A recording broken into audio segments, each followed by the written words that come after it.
Hello everyone, আসসালামু আলাইকুম। আশা করি সবাই ভালো আছেন। আজকে সারাদিনের একটি মিনি ব্লগ আপনাদের সাথে শেয়ার করছি। সকালে ঘুম থেকে উঠে দেখি নদীর একেবারে টাটকা মাছ কিনে এনেছে। মাছগুলো আমার মা কাটতে বসে গেছে। মাছের ভেতরের পেটিগুলো খুব সুন্দরভাবে পরিষ্কার করা হয়েছে, যেটা বেজে খেতে আমরা খুবই পছন্দ করি। এদিকে নাস্তার জন্য মা বানিয়েছিল গরম গরম তেলে পিঠা। সকালে পিঠা খেয়ে বেশ মজা লাগছিল। তারপর দুপুরের জন্য রান্নার প্রস্তুতি চললো। আজকের স্পেশাল মেনু ছিল নদীর টাটকা মাছ দিয়ে রান্না করা শিম আলু টমেটোর তরকারি। যেহেতু এখন নতুন শিম পাওয়া যাচ্ছে তাই স্বাদও আলাদা হবে।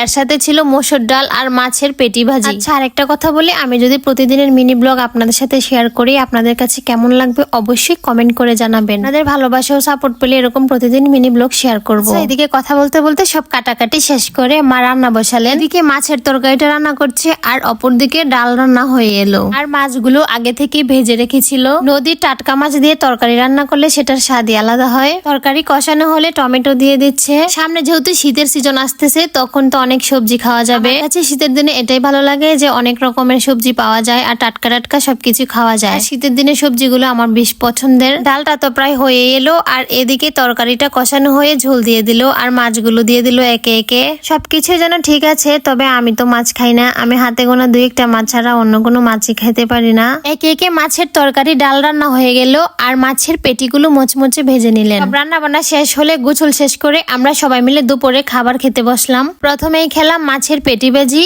আমার কাছে অনেক ভালো লাগে, ছোটবেলা থেকে এটা আমি অনেক বেশি পছন্দ করি। ভেতরে যে তেলের স্বাদ থাকে সেটা ভেজে খেলে দারুণ লাগে। তারপর নিলাম শিম আলুর তরকারি আর একটা মাছ। আর আমি তো মাছ খাই না, এক দুইটা মাছ ছাড়া। তো আজকে ভিডিওর জন্য ভাবছিলাম মাছটা খাবো, কিন্তু খেতে পারিনি। তো যাই হোক, তরকারিটা অনেক মজা হয়েছিল। সব শেষে ডাল দিয়ে ভাত খেলাম। আলহামদুলিল্লাহ, আজকের খাবারগুলো অনেক মজা ছিল। শেষে দুপুরে একটু ঘুম দিলাম। ঘুম থেকে উঠে দেখি বিকেলের আবহাওয়াটা অনেক বেশি সুন্দর। হালকা হালকা বৃষ্টি, টুপটাপ শব্দে পুরো পরিবেশটাই অন্যরকম লাগছিল। কিছুক্ষণ ছাদে দাঁড়িয়ে আবহাওয়া উপভোগ করলাম। তারপর আবার বৃষ্টি বেড়ে যাওয়ায় নিচে চলে আসি। অনেকদিন ধরে আমার ফুচকা খাওয়ার ইচ্ছে হচ্ছিল, তাই ভেবেছিলাম বাসায় ফুচকা বানাবো। আগের দিনই বুট ভিজিয়ে রেখেছিলাম। সন্ধ্যার দিকে সবকিছু রেডি করে ফুচকা আর চটপটি বানালাম। সবাই মিলে বাসায় ফুচকা বানিয়ে খেয়ে অনেক বেশি মজা পেয়েছিলাম। বাইরে না গিয়েও বাসায় বসে ফুচকার স্বাদ উপভোগ করা যায়, সেটাই আলাদা একরকম মজা। আমরা তো সবাই মন ভরে একদম চটপটি আর ফুচকা খেয়েছিলাম। সত্যি বলতে চটপটি আর ফুচকাটা অনেক বেশি মজা হয়েছিল, কারণ ফুচকার যে মেইন টকটা